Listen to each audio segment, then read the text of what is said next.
Saudara-saudara yang diberkati Tuhan, di minggu hari ini kita akan membaca firman Tuhan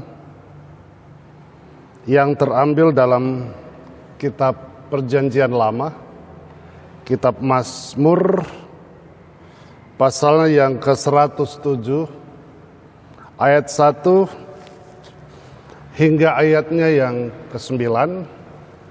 Mazmur pasal 107 ayat 1 hingga ayatnya yang ke-9. Dan apabila kita telah menemukan nats pembacaan untuk renungan minggu hari ini,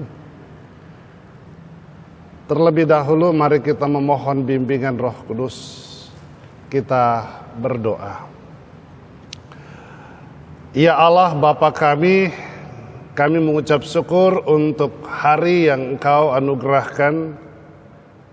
Di minggu hari ini kami akan membaca, mendengar dan merenungkan sabda Allah.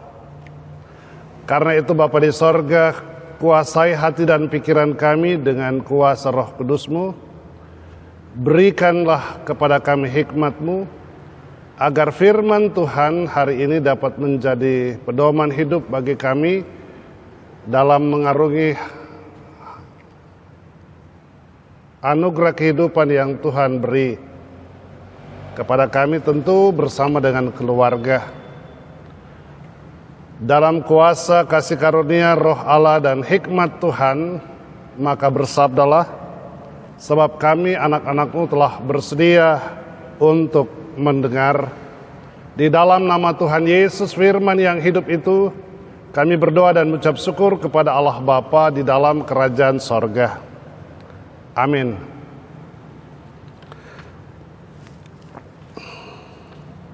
Saudara-saudaraku yang diberkati Tuhan, saya undang kita semua berdiri untuk mendengarkan firman Tuhan. Haleluya.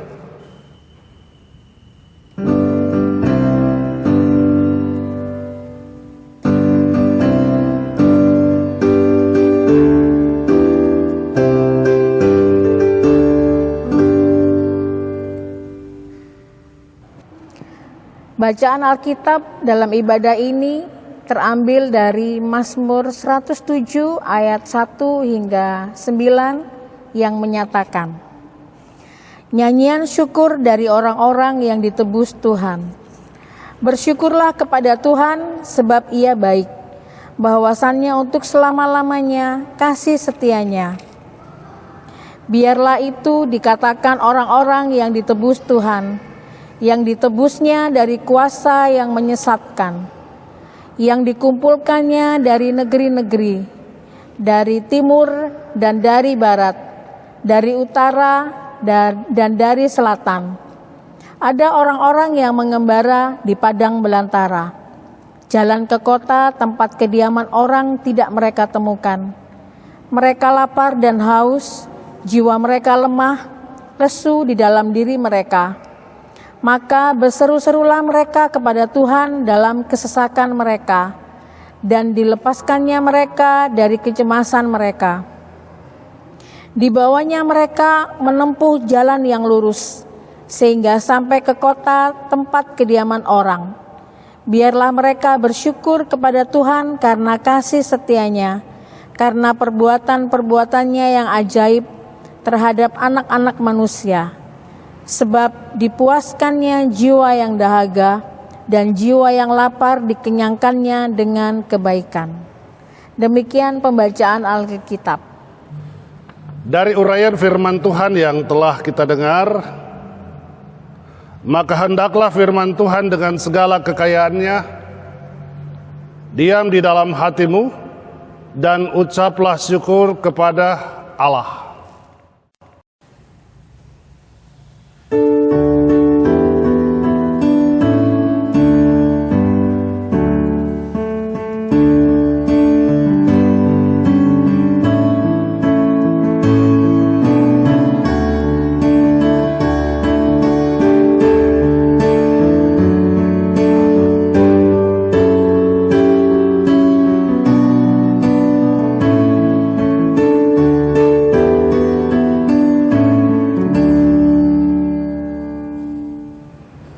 Shalom Bapak Ibu Saudara yang ada di rumah. Sedang sekali hari ini bisa berjumpa dengan Bapak Ibu. Saya berharap Bapak Ibu di rumah dalam keadaan yang sehat, baik, terpelihara, bisa berkumpul dengan sukacita bersama anak-anak di rumah. Jika Ibu Bapak Saudara tidak ke gereja, saya berharap Ibu Bapak Saudara dapat ikut ambil bagian dalam ibadah, walau dilakukan secara virtual atau melalui tayangan di YouTube. Tema renungan kita dalam ibadah minggu, di minggu setelah atau sesudah Paskah yang kedua, diberi judul Esa dalam karyanya. Ibu Bapak Saudara yang diberkati Tuhan, saya percaya bahwa setiap kita bangun di pagi hari, lalu kita melihat seluruh anggota keluarga kita, anak-anak juga bangun, istri atau suami kita bangun, atau keluarga yang tinggal bersama dengan kita bangun, atau siapapun mereka yang sedang berada, tinggal dan bersama-sama dengan kita di rumah dalam keadaan sehat ketika diberikan nafas hidup, tentu pasti kita akan bersyukur. Bersyukur bahwa kita masih bisa diberi kesempatan untuk hidup. Bersyukur bahwa kita masih diizinkan Tuhan untuk berkarya, melakoni aktivitas seperti biasanya. Ada yang mempersiapkan ke kantor, ada yang ke sekolah, atau mungkin mempersiapkan diri sekolah secara daring. Ada yang harus melakukan aktivitas di rumah, memasak, pergi ke pasar misalnya, membeli segala sesuatu untuk keperluan-keperluan dalam keluarga. Tentu semuanya itu bisa kita lakoni, kita bisa lewati karena Tuhan mengizinkannya. Mari kita membayangkan Bapak Ibu Saudara, ketika kita bangun, namun di antara anggota keluarga kita ada yang tidak bisa lagi bangun. Atau ketika kita bangun, ada anggota keluarga kita memang bangun tetapi dalam kondisi yang sakit dan tidak bisa berbuat apa-apa. Saya percaya kalaupun kita bangun dalam tubuh yang sehat, pasti ada beban, pasti ada kesedihan. Sebab di antara anggota keluarga ada yang tidak bisa berbuat apa-apa karena mengalami sakit, penyakit. Bapak Ibu Saudara, firman Tuhan hari ini yang ditulis oleh penulis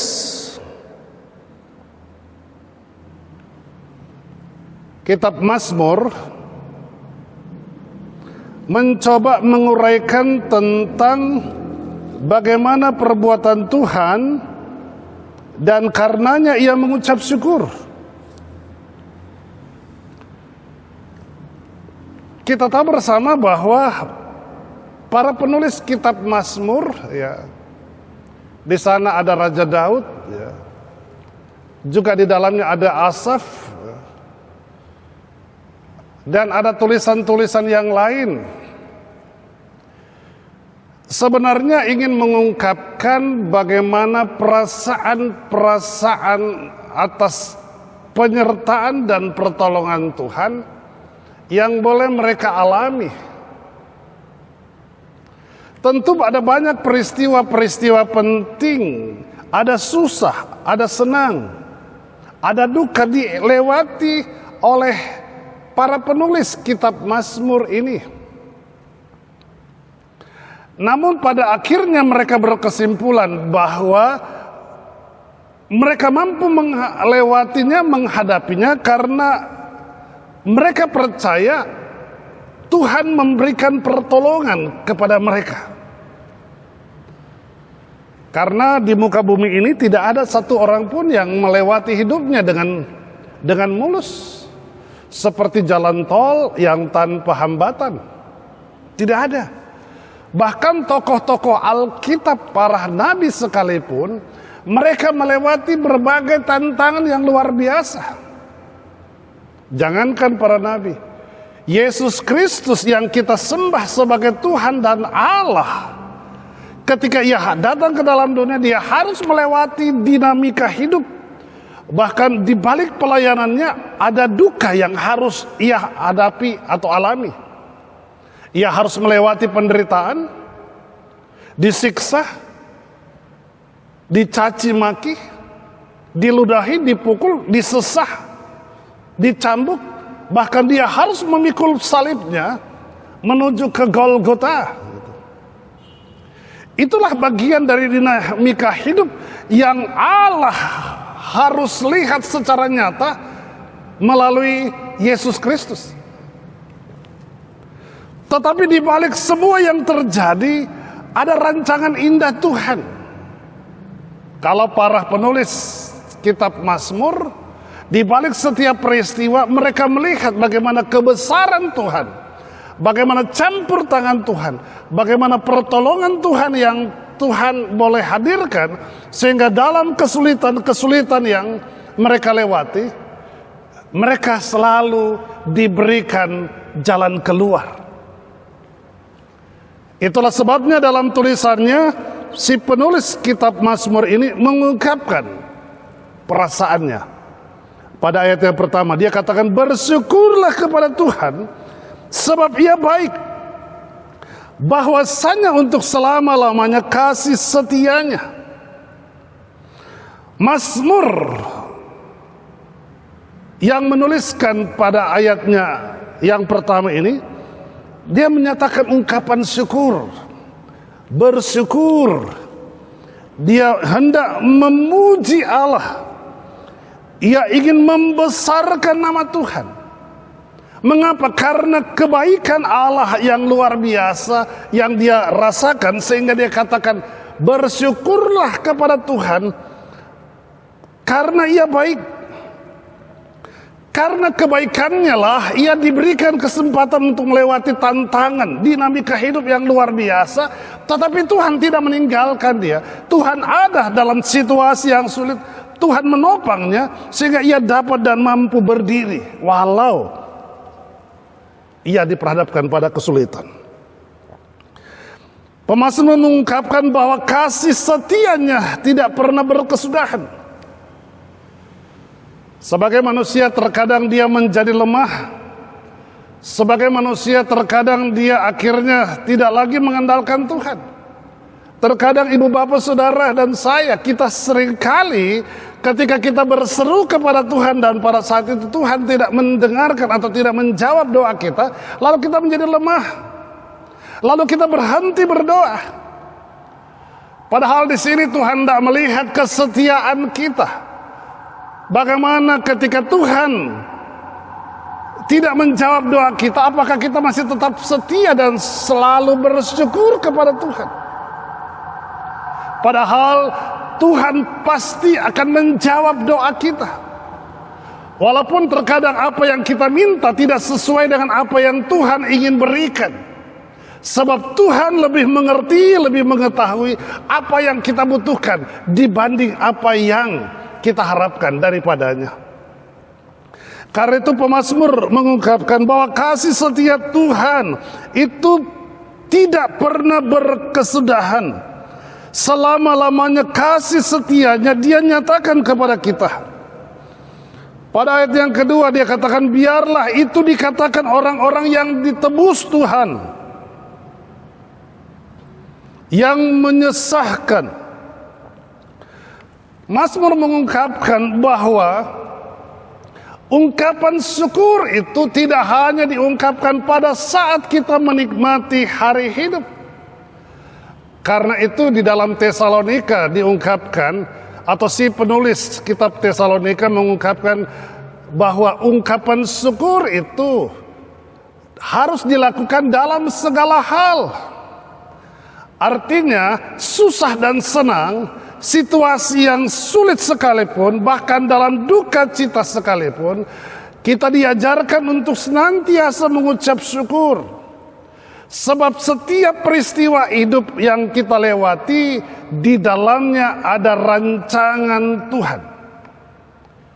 Dan rancangan Tuhan itu tidak pernah membuat hidup kita sengsara. Rancangan Tuhan itu selalu mendatangkan damai sejahtera, selalu mendatangkan harapan dan masa depan yang cerah. Itulah sebabnya dikatakan, biarlah ungkapan syukur itu disampaikan atau dikatakan oleh orang-orang yang ditebus Tuhan. Siapa orang-orang yang ditebus Tuhan? Saudara dan saya. Kristus telah menebus kita. Kristus sudah membayar lunas dosa kita, pelanggaran kita. Karena itu pemazmur mengajak setiap orang yang mengalami atau ditebus oleh Tuhan wajib untuk mengucap syukur. Luar biasa bukan?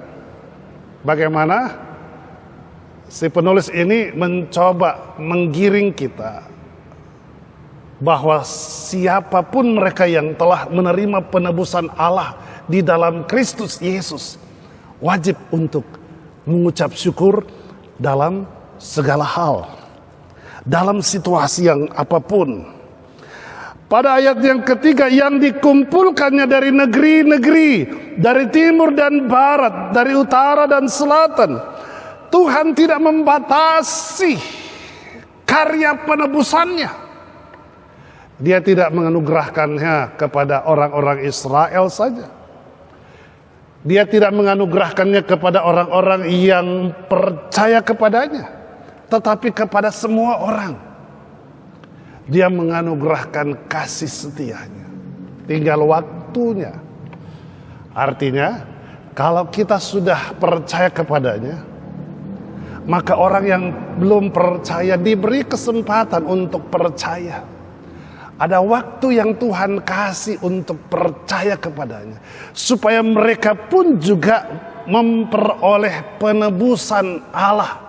Mereka ditebus oleh darah Kristus, dan mereka pun juga ikut mengucap syukur, mengangkat nada pujian kepada Allah yang telah Tuhan anugerahkan keselamatan. Jadi dari timur, dari barat, dari utara, dan dari selatan, mereka akan menikmati meja perjamuan kerajaan Allah.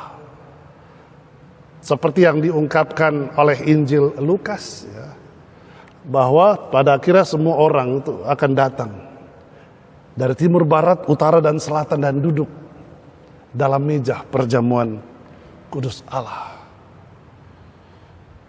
Karena itu mari kita mengucap syukur. Ya. Ia adalah Allah yang esa, Allah yang akbar, Allah yang berkuasa. Tetapi dia mau menjumpai saudara dan saya. Pemazmur telah mencatat bahwa orang-orang yang ditebus adalah orang-orang yang harus senantiasa belajar mengucap syukur. Karena mereka telah melihat kemuliaan Allah. Kemuliaan Allah yang terjadi di dalam kehidupan Kristus, bahkan dalam pelayanannya, dalam kematiannya, dalam kebangkitannya. Di sana kemuliaan Allah dinyatakan. Saudaraku, pada ayat yang keempat dan sampai pada ayatnya yang ketujuh,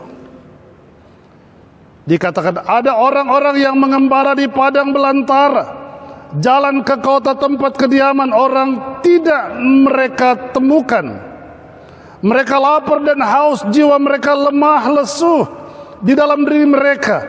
Maka berseru-serulah mereka kepada Tuhan dalam kesesakan, dan dilepaskannya mereka dari kecemasan mereka. Ibu bapak saudara, Kita melewati jalan yang penuh dengan kesesakan. Pemazmur menggambarkan bahwa perjalanan hidup itu seperti balah, belantara, seperti padang yang tandus. Itulah perjalanan hidup. Artinya bahwa hidup itu tidak selalu mulus. Artinya hidup itu tidak selalu sukses. Artinya hidup itu tidak selalu ada kebahagiaan. Akan ada peristiwa-peristiwa yang terjadi.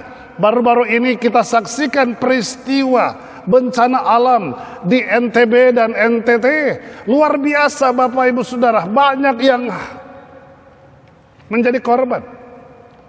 Bagaimana pada waktu malam, lalu kemudian hujan yang cukup lebat, dan air dari laut dia naik, lalu kemudian berjumpalah air yang dari gunung dan air yang dari laut. Lalu terjadi banjir.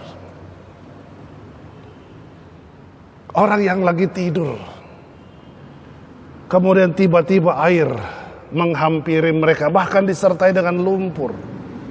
Dan disitulah menewaskan tidak sedikit orang.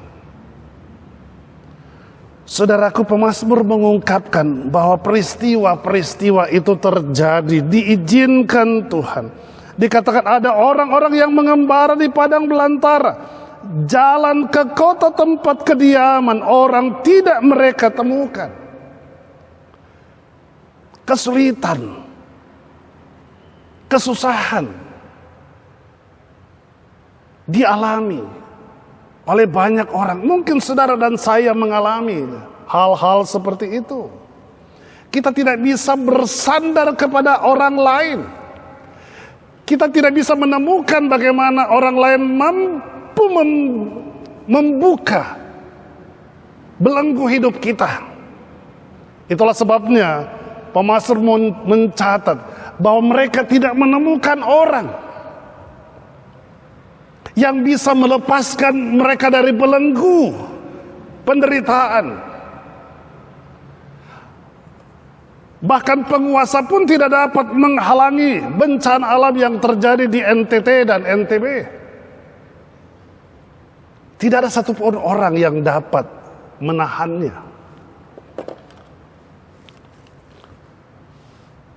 Karena itu mereka berseru-seru kepada Tuhan. Ayat yang ke-6. Dan Tuhan melepaskan kesesakan mereka. Tuhan melepaskan kecemasan mereka. Pemazmur mengungkapkan bahwa setiap pergumulan dan persoalan hidup, hanya kepada Tuhan kita berserah dan berseru. Hanya kepada Tuhan kita mengandalkan kuasa dan campur tangannya, sehingga kita dapat terbebas dari apapun, dari bencana. Pandemi COVID-19 juga adalah bagian dari perjalanan berlantara hidup kita, bahwa ada kesulitan, dan karena itu kita hanya berserah, berseru, sebab hanya Tuhan yang mampu membebaskan kita dari belenggu apapun yang sedang terjadi. Pada ayat yang ke-7 dikatakan, di bawahnya mereka menempuh jalan yang lurus, sehingga sampai ke kota tempat kediaman orang. Ya, hanya Tuhan yang bisa membawa kita. Perjalanan hidup kita sampai akhirnya kita akan berada di mana, hanya Tuhan yang dapat mengantarnya, membawanya. Karena itu salib di atas bukit Golgota adalah jembatan kita untuk berjumpa kepada orang-orang kudus. Ayatnya yang ke-7, bahwa dia membawa kita ke jalan yang lurus. Injil Yohanes pasal 14 dikatakan, akulah jalan, kebenaran, dan hidup. Yesus memproklamirkan dirinya sebagai jalan keselamatan, jalan untuk sampai ke kota Yerusalem yang baru, jalan untuk berjumpa dengan orang-orang kudus yang ada di sana, dan di sanalah kita berkumpul, dan di sanalah kita memuliakan Tuhan, di sanalah kita melihat kebesaran-Nya. Itulah sebabnya pada ayat yang ke-8 dan ke-9 dikatakan, biarlah mereka bersyukur kepada Tuhan karena kasih setianya, karena perbuatan-perbuatannya yang ajaib terhadap anak-anak manusia. Perbuatan ajaib Kristus Yesus telah dinyatakan untuk menggenapi rancangan keselamatan Allah. Saudara dan saya telah ditebus. Mari kita belajar untuk mengucap syukur. Mengucap kepada Tuhan, ucapan syukur kita adalah cara kita untuk melihat kebesaran dan kemuliaan Allah yang terjadi di sepanjang hidup kita. Pada ayat yang ke-9, sebab dipuaskannya jiwa yang dahaga dan jiwa yang lapar dikenyangkannya dengan kebaikannya. Saudaraku, Tuhan memulihkan kondisi keadaan kita. Hanya Tuhan yang bisa memulihkan keadaan kita. Karena itu ibu bapak saudara, di minggu sesudah Paskah kebangkitan Kristus, mari kita menggantungkan harapan dan masa depan kita. COVID-19, bencana alam yang sedang terjadi, itu dihadirkan, diizinkan Tuhan, supaya kita tetap melihat Kristus sebagai jalan penyelamatan, sebagai jalan keselamatan. Hanya kepadanya kita berharap. Tidak perlu kita takut dengan COVID-19. Banyak orang Kristen yang terlalu membangun rasa takutnya kepada COVID-19. Ya, yang seharusnya perasaan takut itu harus lebih besar dipersembahkan kepada Tuhan dibanding kepada COVID-19. Jangan khawatir, jangan takut untuk bergereja. Datang ke gereja. Dalam gereja saudara dikuatkan oleh persekutuan yang lain. Dalam gereja saudara dikuatkan. Saudara diberikan pengharapan keselamatan di dalam Kristus. Kalau saudara di rumah saja, saudara tidak akan mendapatkan kekuatan dari persekutuan yang beribadah. Mereka punya keluarga. Kalau bicara sakit penyakit, mungkin mereka punya sakit bawaan. Tetapi itu tidak membuat mereka menjadi khawatir untuk datang ke gereja. Tetapi dengan kondisi seperti itu mereka semakin terdorong hatinya untuk tetap datang ke gereja, untuk supaya mereka dikuatkan oleh persekutuan umat Tuhan yang lain. Mereka diberikan spirit dan semangat bahwa memuji bersama-sama dengan semua orang percaya di dalam persekutuan ibadah di gereja akan memberikan warna baru, akan memberikan semangat baru, pengharapan baru. Bersama-sama dengan orang percaya mengangkat hati, mengangkat pujian syukur bahwasanya kasih setia Tuhan itu selalu baru setiap hari. Saudara dan saya, ingat kita telah ditebus.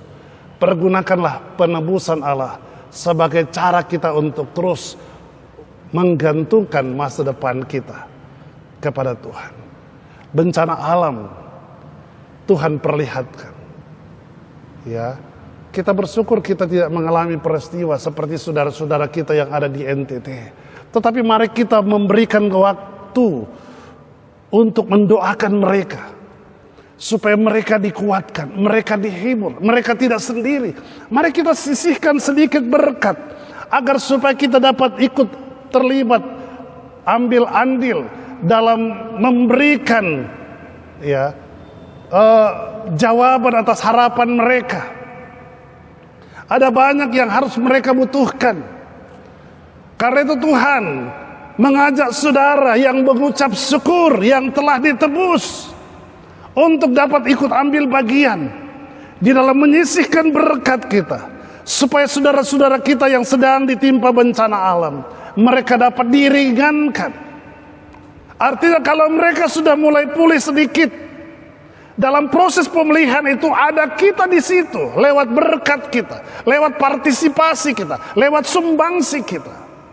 Jangan kita menutup diri kita, ibu bapak saudara. Sebab mungkin saja peristiwa yang terjadi di sana akan menimpa kita. Dan kita juga akan membutuhkan uluran tangan orang lain. Atau Tuhan memakai tangan-tangan orang lain untuk menjadi berkat bagi saudara dan saya. Bagi kita semua. Sehingga kita lihat betapa besar kasih Allah itu dinyatakan. Dia tidak langsung turun untuk menyatakan kasihnya, tetapi dia memakai orang-orang lain. Dia memakai saudara dan saya, kita semua, untuk menjadi berkat bagi banyak orang. Disitulah cara kita untuk mengucap syukur kepada Tuhan. Maukah saudaraku untuk membagi berkat atau untuk menyatakan ungkapan syukur kepada Tuhan dengan cara membagi berkat bagi orang-orang yang memerlukannya? Tentu lewat gereja di mana saudara ikut ambil bagian di dalamnya. Semoga Tuhan Yesus memberkati saudara-saudara kita semua bersama keluarga dalam hari-hari hidup yang akan datang. Tuhan Yesus memberkati kita. Terpujilah Tuhan kita Yesus Kristus. Amin.